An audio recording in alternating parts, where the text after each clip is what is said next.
A Xunta de Galicia promove un verán cheo de experiencias para a mocidade a través da súa ampla oferta de campamentos xuvenís, que este ano medra en número de prazas ata superar as 11.600. Entre as opcións preferidas polos participantes destaca o campamento do Loreto en Porto do Son, polo seu emprazamento privilexiado fronte ao mar, do que xa disfrutan os 120 rapaces da primeira quenda. Cada ano nos vamos superando, este ano superamos o récord do ano anterior, máis de 11.600 plazas que temos nos distintos campamentos, nas distintas actividades que programamos, e donde máis esforzo facemos esas 8.700 plazas pois en estes campamentos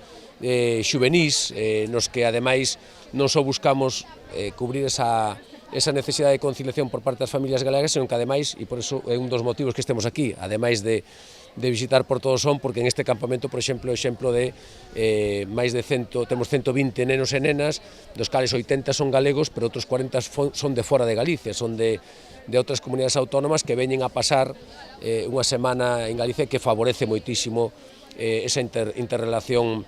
nunhas edades entre 12 e 15 anos, que creo que é moi importante, non? Que traballen, que convivan e que fortalezcan tamén esos lazos de unión. Ademais da experiencia inesquecible para os participantes, dende a Xunta destacan a aposta pola conciliación que supón para as familias, que se atopan ante as dificultades para compaxinar traballo e lecer durante o período estival. Xunto cos campamentos destacan as numerosas actividades culturais para a mocidade que se desenvolverán ao longo de todo o verán en Galicia, como o Festival Rompetiño, que se celebra esta fin de semana en Porto do Son. Este fin de semana tamén é o Rompetiño, que tamén vai haber moitísima actividade en Porto do Son, que vai haber máis de 5.000 chavales que van a vir a disfrutar pois, de todo o que fan este grupo de